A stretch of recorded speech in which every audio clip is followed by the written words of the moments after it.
Welcome to our 15th Sunday of Ordinary Time Reflections from our Gospel of Mark chapter 6, 7 to 13. Napakaganda po ng ating basic training of Jesus of His disciples. Kaya nga ang title ng ating episode ay Basic Instructions on Missions. Parang Mission 101.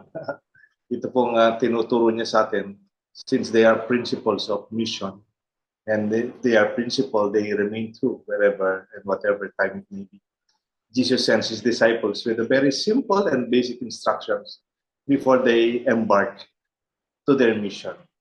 This instruction is still applied today in our mission, in our work, in our parishes, in our ministries. These are principles for missionaries also. These instructions are very simple, and yet they are very essential. Parang yung katotohanan nila nananatili. Una po, he sent his disciples 2 by 2. Hindi sila nag-iisa. They are always accompanied. May kasama. Siguro, hindi lang kulang yung personal ni Jesus, baka mas marami pa nga, more than 2 by 2. Because in our parishes, usually, we have some committees, we have some council, we have organizations to tackle a certain part of our mission. So, it's about relationship before even we talk about mission. And then yung kalawa naman po, less of the material things. Parang sinasabi ni Jesus, mahalaga yung mission, yung material na bagay na dala-dala natin, or we will not make our journey heavy or burden our mission with material things that maybe we can have along the way. Yung mga provisions that could also hinder us. And nga naman, no? Ang mahalaga naman dito yung accomplishment of the target more than the material things that we are bringing with us. Take note, they are itinerant preachers. They could not afford to carry so much things with them. And then yung ikatlo, stay where you are welcome. Because we believe that faith is grace. Hindi natin mapipilit yung tao kung hindi naniniwala. Maybe it's not yet their time. That's why for Jesus, do not waste your time. Do not waste your energy. Do not waste your emotions if people will not accept you. Nangyari nga kay Jesus ito, di ba? Yung when he was not accepted in his own town, in his own native place. Nalungkot nga si Jesus because of their lack of faith. But he carried on and went to other villages where he could preach and people would believe in him. These are the 3 discussion points that we will have for this 15th Sunday of Ordinary Time from Mark chapter 6, 7 to 13. Ngayon po, babasahin sa atin ng ating kaibigan, si Judge Jovay Mercado, ating gospel for this Sunday.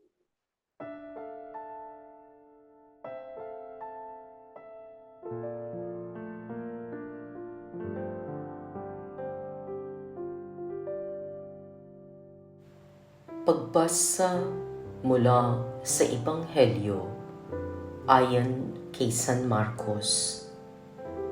Noong panahong iyon, tinawag ni Jesus ang 12 at sinugong 12. Binigyan niya sila ng kapangyarihang magpalayas ng masasamang espiritu at pinagbilinan.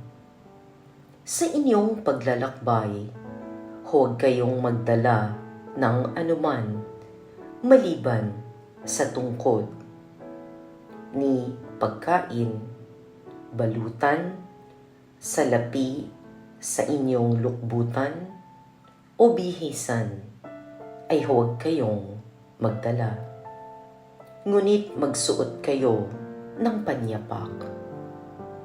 Sinabi rin niya sa kanila, at sa alinmang tahanang inyong tuluyan, manatili kayo roon hanggang sa pag-alis ninyo sa bayang iyon. Kung ayaw kayong tanggapin o pakinggan sa isang dako, umalis kayo roon at ipagpag ninyo ang alikabok sa inyong mga paa.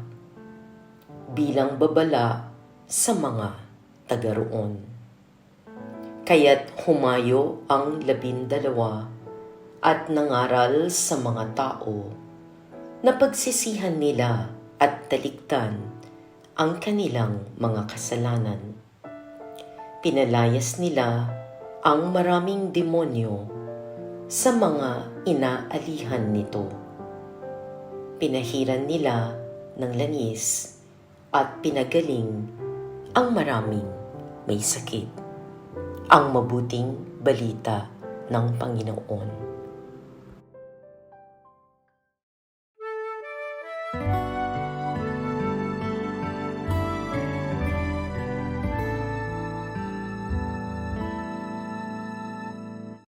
Welcome to our episode dito sa Men of Light. We are on the 15th Sunday of Ordinary Time from Mark chapter 6, 7 to 13. Thank you to Judge Joey Mercado for proclaiming to us our gospel. Ang kwentuhan po natin, basic instructions on mission. Ito po si Father Deo Galang from our diocese dito sa Holy Cross Parish, Sabang Bato. Jovay Rosario Mercado po, kumusta po kayo? Bong Roque po, kasama niyo po uli dito sa Men of Light. Samahan niyo po kami ngayong araw na ito. Ang welcome, Judge Joey. Baka na-surprise po kayo. Hello, I'm back. Joey kasama natin sa gospel reading, familiar voice. Pero this time, she's joining us in our discussion, in our kwentuhan. Welcome, Judge Joey, for sitting down sa Men of Light. Si Apong Ambo, by this time, alam po natin na by mga July 1st to 2nd week of July, CBCP nila by the time of our tape. So, ang ating po kwentuhan na mga basics for mission. Parang applicable po ito kahit saan man na may mission tayo. Una, parang sinasabi, they were sent by twos. No? Parang mission is witnessing and accompaniment. It's not only a self-made man, preacher, or one good preacher na sa kanya lahat yung focus. No, it's a relationship that supports each other. No? Not one, but accompanied. And mission is the work of more than one person. Halimbawa, sa parishes, we get things done by committees or a community or a council or organization. Even dito sa Men of Light, di ba? Tony Bong, Judge Jovan, si Father Jonathan nandyan din. We're not doing it alone. We have to reflect on the gospel together. And it creates that warm atmosphere of discussion, reflection of the Word of God. Parang mas magaling naman siya po nga po. Kaya siya na lang mag-isa. No? Yeah, si Tony Bong, yung reflection niya, magagaling. But parang nagiging mas maganda pag may kasama ka isa nito. Naisip ko po yun, Namong, nung sinabi po ng Panginoon, He sent them in pairs. So, dalawang bagay yung pumasok po sa isip ko. No? Una, malamang sa dami ng mga followers ni Jesus, siguro may mga married doon, no? May mga married couples. So, necessarily, yung married couples must be together pag nag-proclaim sila ng word ng Panginoon. No? Pangalawa, yun naman pong mga single, naisip ko yung bagong concept. Actually, hindi naman siya bago kasi mga 1942 daw per Webster. No? Yung body system, you're assigned in pairs, especially if you go on field work or in any field environment kung saan kayo nagtatrabaho. Safety and so that you can look out for each other, no? Pero 1942 yung concept na yon. Pero alam natin na si Jesus ginawa na niya noong panahon niya. So talagang yung body system ang nag-imbento siguro si Jesus. Judge, nabanggit mo kanina yung sabi mo yung mga married couples baka nga they went together in pairs, no? Sabi ko baka hindi alam ng mga nanonood, nakikinig sa atin sa Men of Light, kahit kami po ni Judge Jovay ay mag-isa lang lumalabas sa camera.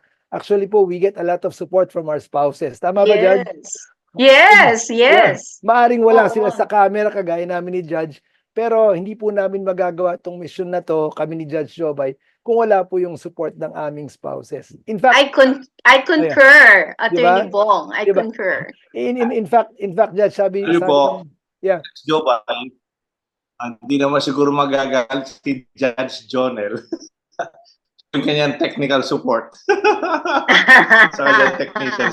Si Attorney Bong Roque naman, ay si ang kanyang wife, siya naman po yung nag-aayos ng kanyang background. Minsan bigla silang papasok, ayusin po yung background ni Attorney Bong. Kami rin ng mga pare. Usually meron kami tinatawag na presbyterium. Our relationship with our brother priest and our relationship with our community. And we know that we appreciate our relationship even before our mission. Mahirap po yung magsalita sa mga tao tapos mismo hindi nag-uusap. Remember yung gospel ni Matthew 5:23.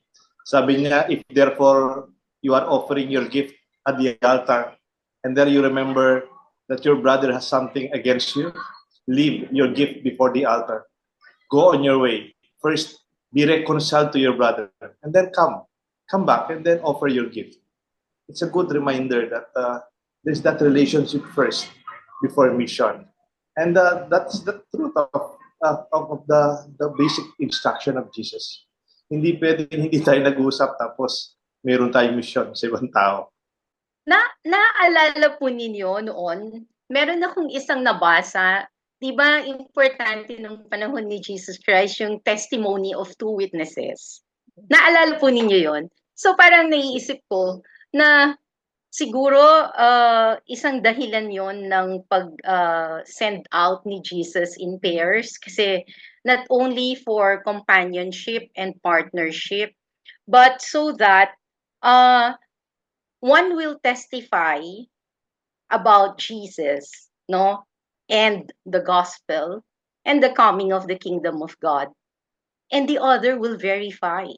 So I was just thinking siguro meron din dahilan na ganon kung bakit in pairs sila. What do you think, Among Deo? Yes, totoo yun. Yung parang nagpapatotoo sa sinasabi ng isa. Yes. Then there must be that collaboration in the mission.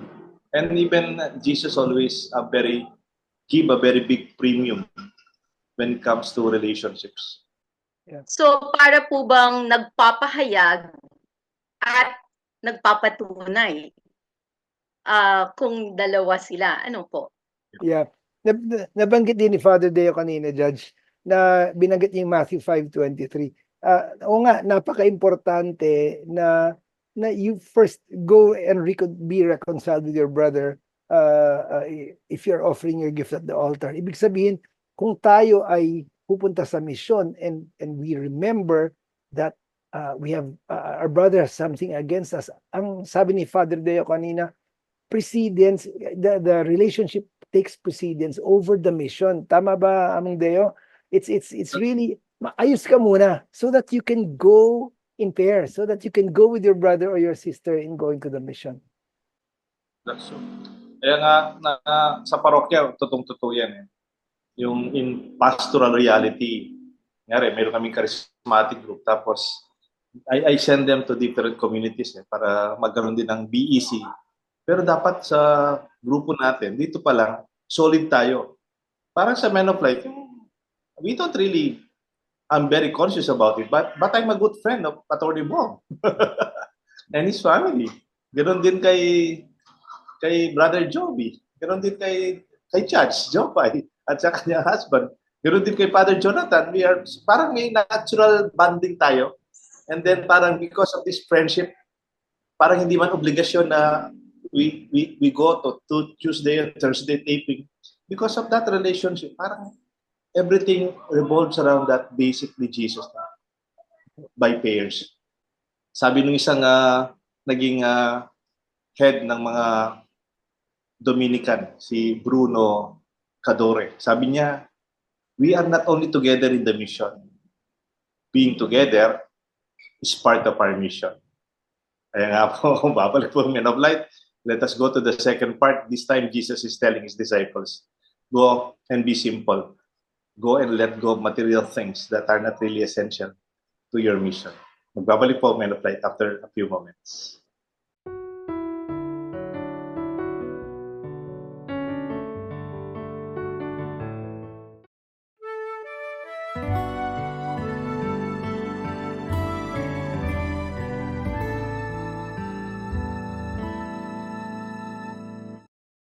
Thank you for staying with us dito sa Men of Light. You are still with Judge Jovay Mercado. Welcome back to our community and our hosting of our Men of Light, and then Attorney Bong Roque and Father Deo Galang, ang ating anchor, si Father Jonathan, ang ating director and editor. And we're discussing on the 15th Sunday of Ordinary Time where Jesus gives instructions to his disciples. Una, 2 by 2, by pair. This time, sabi niya, don't bring too much. Huwag niyong gawing mabigat ang yung biyahe. Stay, parang use less material things. Parang we should be mission-driven. More on the purpose and less on the material things. And do not carry much that may burden your mission. And less of the packaging, but more on the content. Parang yung mahalaga, yung wala na tayong maraming pabigat sa ating buhay. Because mission is a gift of self and of the message that you bring with you. And that must be very clear, isn't it, Judge? Naisip ko po dito, Among, pag nagbabiyahe ka, travel light. Sa fashion naman, less is more. No? Yes. At ang naiisip ko tuloy yung sinabi ni Saint Ignatius dati na your love, sabi niya, and your grace is enough for me. So, kasi ngayon po, pansinin niyo pag lumalabas po tayo sa mga bahay natin, kaya ang bibigat ng mga bag namin, lalo na kaming mga babae. Meron po kaming listahan eh. Dala mo ba yung sa bag mo, dala mo ba yung wallet mo, yung mga susi mo, yung car keys, yung house keys, yung makeup kit mo, yung ang dami po, nadagdagan pa ng pandemya, may alcohol, may face mask, ang dami, no? Bagamat kailangan sila, parang ang sinasabi lang sa atin is, let us focus and keep our eyes on Jesus and His heart. Sa ating mission sa mundong ito. Among Dea, sabi ni Judge Jovay kanina, pag babae daw, lalaki daw ng bag. Kasi daw ang dami laman. Naalala ko si Liza, my wife. Umaangal ang mga anak ko, Judge. Kasi sabi na, Mami, ba't ang bigat-bigat ng bag mo? Ang sagot ni Liza, kasi lahat ng kailangan nyo nandito sa bag ko. Mami, may Correct. band-aid ka ba? Mami, Yes. meron ka ba? Lahat na lang. Yes. Pero talagang tama si Father Deo kanina, sinasabi niya, just the basic things, the essential things sa mission, yun lang dapat talagang dala-dala natin. Kasi in a sense, it signifies our dependence on the Lord for everything else that we did not carry. In fact, meron tayong ngayon, yung meron tayong movement. It's an international movement that starts sa States. Ang title ng movement, Less is More. Oh, so kamukha sa fashion, less is more. Really a movement. And it sets you to be free from the stress of having so much. And then it gives you more space. Di ba? And you have less. And then it saves you money. Kasi hindi ka nabibili na kailangan, hindi mo naman kailangan. And in a sense, you can focus more on what you want to do. Kung nga naman, kung saan naubos yung oras mo sa arranging your material things, then you have no time for your children, or busy ka sa kotse mong bagong maganda, wala ka ng oras sa pamilya mo. And I think that movement, yung less is more, is very Christian in its perspective of how Jesus is instructing His disciples. Naisip ko po, I remember before sa isa sa mga episodes natin sa Men of Light, I think we discussed yung Simplify Your Life. There were several books that came out before, no? Naisip ko yun.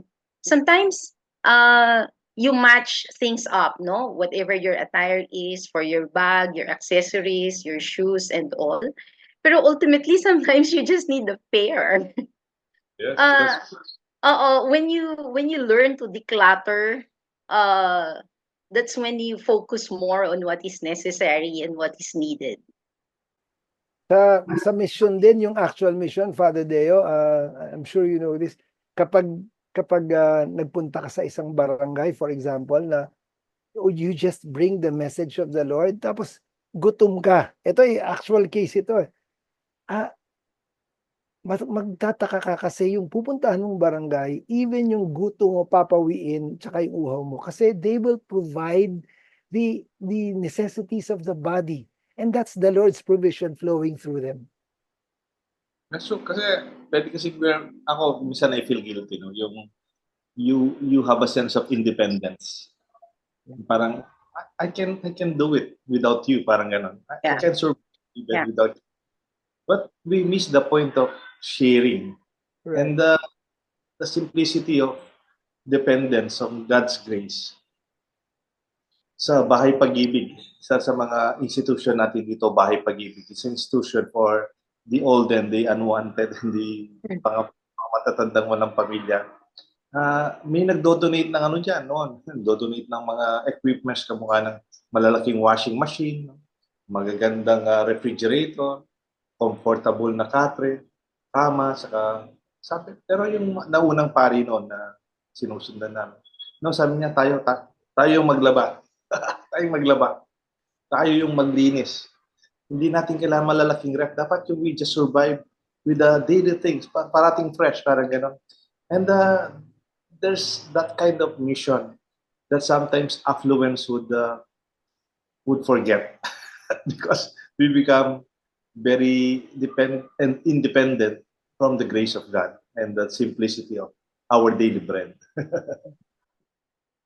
May nabasa po ako dati yung ang pangalan po niya ay Dom Helder Camara. Ano po siya? Parang saintly siya na Brazilian bishop. Ang napakaganda nung sinabi niya sa mga catechist niya. Yung catechist niya, lumalabas sila para mag-preach dun sa mga hindi naman educated, sa mga simpleng tao lang. No? Yung mga marginalized, mga nasa periphery. Ang sinasabi po niya sa kanila, brothers and sisters, sabi niya, watch how you live. Sabi niya, your lives may be the only gospel your listeners will ever read. Parang naiisip mo tuloy na whatever, how you live your life is the best parang teaching. Pag simple yung buhay mo at yung tama lang, yung basic, talagang parang ililive mo na yung word ng Panginoon. Among Deo, hindi ko lang po mapalampas to kasi binanggit niyo po yung Bahay Pag-ibig. Kanina, sa mga nanonood po natin, nakikinig, maaring hindi niyo po alam, yung Bahay Pag-ibig na sinasabi ni Father Deo kanina, yun po yung sa Pampangan aming home for the aged elderly. Tama ba, Among Deo? And then, alam mo, pag nagpunta ka talaga dun sa Bahay Pag-ibig, napakasimple lang ng itsura, even yung kinakain ng mga ating elderly. At minsan, nakakapagtaka kasi they just rely on donations. And yet, ito yung provisions ni Lord. Dumarating at dumarating. Dun sa, kung nandoon ka, nagsaserve ka sa Bahay Pag-ibig, hindi mo alam saan kukunin yung kasunod na pagkain, kasunod na bigas. Pero dumarating because the Lord provides the provisions. And this is through witnessing, no? Yung parang sinasabi ni siguro ni Jesus, go by pairs, but also do not let go your reliance to the grace of God. Yeah. Pwede kasi kung minsan, lalo na dito sa Pampanga, we can be very pampered by you. And people would really support you. That's wonderful. Pero it's also good to be reminded that God is our number one provider. Amen. And He will help us. This is really very basic on missioning, isn't it? Ganon din sa Men of Light, di ba? Hindi naman tayo nagpa-fundraising, wala naman tayong siguradong pondo, pero may dumarating ito, nakakaraos tayo. And we really depend on God's grace. Ngayon po, in the third part, sinasabi lang ni Jesus, stay where you are welcome. Don't waste your time, waste your energy, waste your emotions to communities that will not welcome you. Go to the other places. Magbabalik po Men of Light with the next reflection.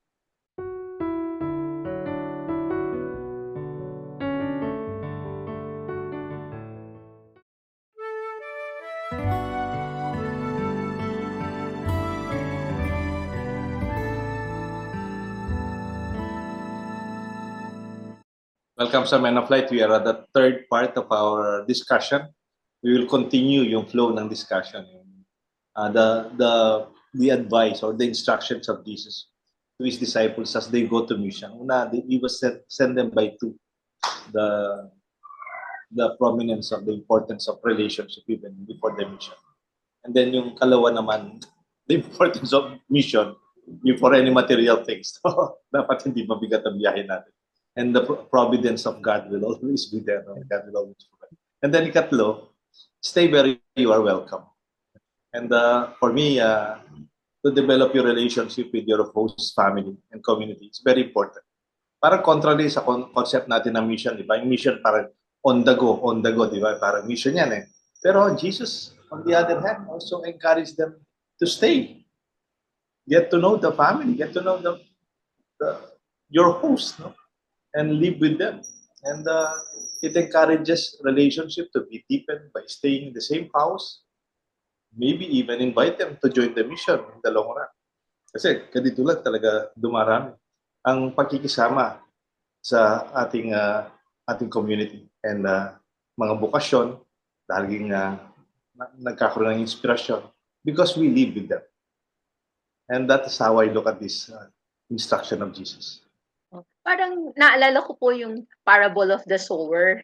Kasi nung sinow po yung word ng Panginoon, meron naman talagang receptive, meron din namang nag-reject, no?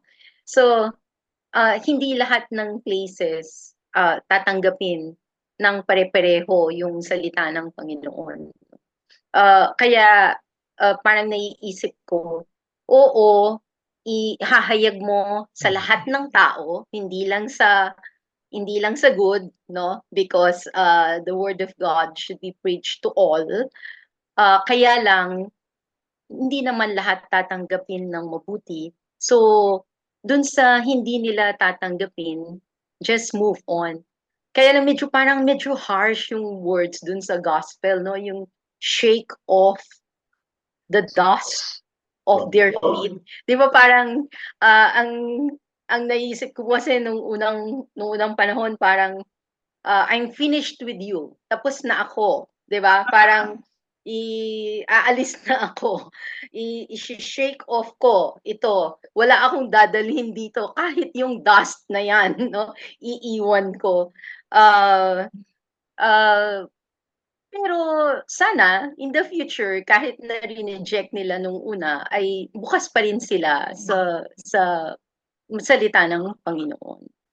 Judge, ngayon sinabi mo yung shake the dust off your feet din kasi baka lang po ma-miss din ng mga nakikinig o nanonood ng Men of Light. Yung sinabi ni Judge na yun kasi madalas na napipick up natin sa gospel, yung whatever place does not welcome you or listen to you, leave, shake the dust off your feet. Gusto ko lang pong i-highlight to.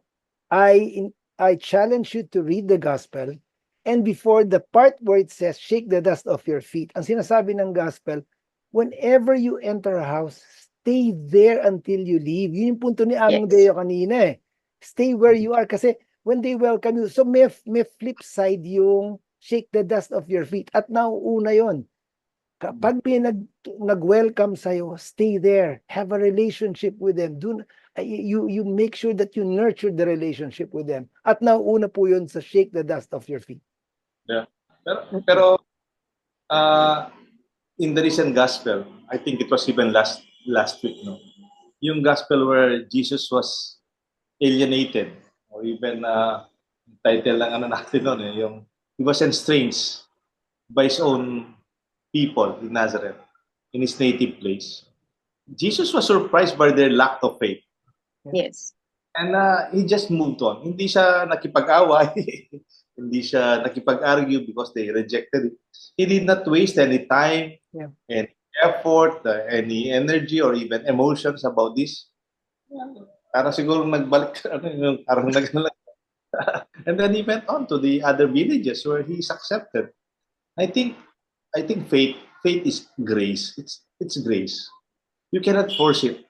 It might baka hindi pa ngayon, no? As long as you just plant the seed and then you go, and in God's time, in due time, it will create its own fruition. Kaya naniniwala ako dun sa instruction ni Jesus, galing sa kanyang karanasan din yan. When he was Among rejected. Deo, bago lang po si Judge, hindi ko lang mapalampas yung nabanggit nyo, that faith is grace. You use that Yes. phrase a while ago, faith is grace. Lilinawin lang po natin, kada kapag sinabing grasya, that is God-initiated. No? Yes. We don't deserve it, that's why God initiates it and God gives it to us. At ang sinasabi po ni Among Deo kanina, ganun din yung to welcome Jesus, that's a grace coming from God himself. Na for you to be able to see the importance, your dependence on God, it's a grace coming from God. Kanina naalala mo, Attorney Bong, nabanggit ko yung sinabi ni Saint Ignatius. Kasi in the journey of life, ang sinabi niya, your love and your grace is enough for me. So, parang ano pang hinahanap nyo? Binigay ko na nga sa inyo ang pagmamahal ko at ang grace ko. No? So, parang pag nag-isip-isip tayo, kasi kung minsan we're burdened with so many things, no? We're thinking about many things. Kasi naman, ganyan naman talaga yung buhay ng tao, no? But what we just need to do is to focus, and in times where na medyo naliligaw tayo, magdarasal lang tayo sa Kanya para ibalik niya tayo dun sa tamang landas. Amen. Amen. Totoo po yan. Kaya, faith and even believing and receiving the missionary is grace. Hindi galing sa atin yung grasya ng paniniwala. And we are just instruments of that. Maybe in God's time, in His time, He will make all things beautiful. Kaya po, magbalik po Men of Light. Ang ganda po ng kwentuhan. Ang bilis ng oras. And ang ating last part will be reading some of our Facebook messages, YouTube messages, our birthday celebrants, maybe a summary and an assignment. And Attorney Bong will also lead us sa final prayer. Magbabalik po ang Men of Light.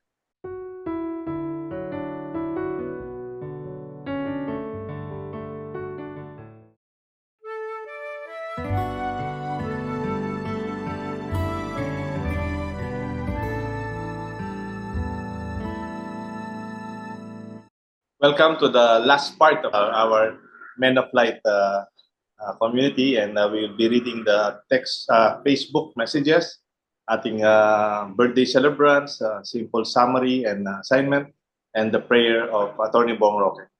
Si Judge Jove will read to us some of the Facebook messages. All right. Nagpapasalamat po kami sa interaction po ni Dora Lopez, George Magtibay, Elizabeth Kuraming, at si Leticia Balitaan. Nagpapasalamat po sila sa mga daylight reflections natin, ano? At napakaganda naman po talaga, no? So, nadadagdagan po yung sharing natin dahil po sa inyong interaction sa amin po, no? Si Mr. George Magtibay, parang nag-time travel siya. Parang feeling ko yung kanyang message ay may meaning sa ating reflection today, no? Sabi po niya, we have to always trust in the Lord whether our lives are filled with storms or calm. Trusting Him is harder when things are not going well, but it makes a lot of sense to trust in the Lord, especially when times are hard. The true character of a person comes to the fore in adversity. A disciple is someone who willingly trusts in the Lord. sabi po niya. So, yung message po sa atin ngayon is to trust in the Lord, no? Less is more. Yung message po niya ang dadalhin po natin. Si Miss Elizabeth, sabi po niya, negative thoughts distract our inner peace and joy. Prayer and discernment will help us cope to get rid of any evil desires in our hearts. Thank you so much for the wonderful insights on today's gospel, sabi po niya. So, maraming salamat po sa inyong lahat. You further enrich the word of the Lord and join in our reflection of the Gospels from Mondays to Saturdays. Maraming salamat po sa inyong lahat. Thank you, Judge Jovay. Ang ating mga birthday celebrants sa ating community, una po yung ating sa Pampanga clergy, si Father Joel Fronda, July 16. Happy birthday, Among Joel. And then ating mga kaibigan sa Men of Light, si Emil Talyori, birthday niya, July 15. Ang aking pamangkin si Charity Galang, happy birthday, Charity. And then ang ating kaibigan na birthday din po si Edwin Lacson, EMHC, at kasama ko po sa aming parokya, parating kasama si Edwin, happy birthday, July 19 ang kanyang birthday. And also we pray for the souls of our community na nauna pong nagpahinga sa atin, si Imang Remedios Miding Villanueva, July 14, si Brother Charles Espiritu, July 15, and then July 16, uncle ko po, ang kapatid ng tatay ko, si Tito Eddie Galang. Ngayon po for the summary of our reflection from our gospel. It's the basic instruction of Jesus to missionaries. That's the title of our episode. We just have to lead our community life before we go to mission. Make sure our community, our relationship is solid because this is really our first mission. That's why He sent them by pairs. And then ikalawa, we should also take into consideration the material things that we bring with us. Sometimes they can become hindrance or they could scandal people, mga material things that we're using. Because at the center of our discussion is the mission. Kaya nga po tayo may mission, hindi dahil sa material things. These are only tools for us to be able to achieve our end. And the mission is there. It's very clear. To preach repentance, to drive out demons, to anoint with all those who are sick, and cure them. That's the message of the mission that Jesus sent them. And then lastly, develop a relationship with the people who welcome you. And the people who do not welcome you, just go on, move on. As Jesus was rejected also in his own native place. There was no miracle, there were no miracles, but he may move on to the other villages where he is welcome. And we don't have monopoly of the grace of God. And God will take good care of things that sometimes are beyond us. And ito po ang ating summary, and for our assignment, may I ask you to pray for our missionaries, people who are still going out to preach, to baptize, and to convert people in our faith. Kailangan po natin mga missionaries sa buhay natin ngayon. Even for us in our community, kahit simpleng organization, kamukha ng Men of Light, let us strengthen our relationship. Let us have less of the material things. And more importantly, let us celebrate the community who will always welcome us.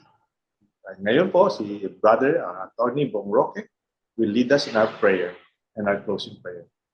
Amen. We are all together in this journey that the Lord sends us to. So together we pray in the name of the Father and of the Son and of the Holy Spirit. Amen.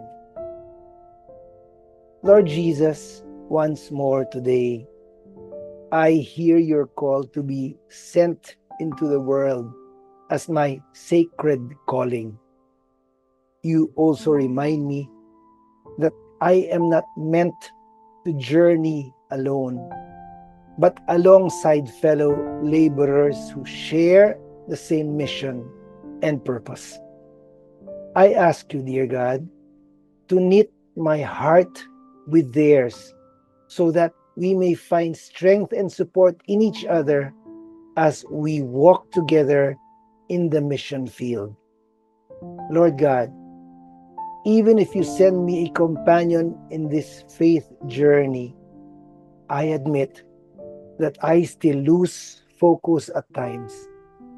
In my weakness, I allow myself to be weighed down by material possessions, the guilt of past mistakes, the anxiety of the unknown future, and the pain of rejection or indifference from others.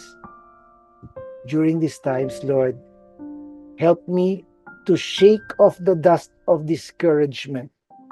Free me from anything that hinders me from fully embracing your will for my life, and recenter me to discover once again the why of your calling. Lord Jesus, as I embark on this faith journey, may I carry only the essentials: a heart overflowing with your love, a spirit dependent on your provisions, and a soul eager to do your will and only your will. As I rely on you for everything else, come and lighten my heart, lift my spirit, and quicken my steps to share your message of love with all I encounter. This is my yes prayer to your call to be sent, and I pray in Jesus' mighty name. Amen and amen. The Lord be with you. And with your spirit. May the blessings of Almighty God rest upon you all and your family and loved ones. The Father, the Son, and the Holy Spirit. Indeed, we are blessed by your prayer, Tony Bong. Welcome again, Judge Jomay, and always sana dagdagan mo yung panahon natin na we can share in the gospel together. At ito po si Father Deo Galang, masayang nagpapasalamat. Let us have a blessed weekend.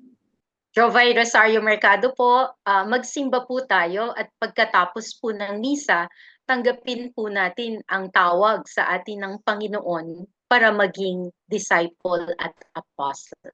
Bong Roque po, be blessed and be a blessing.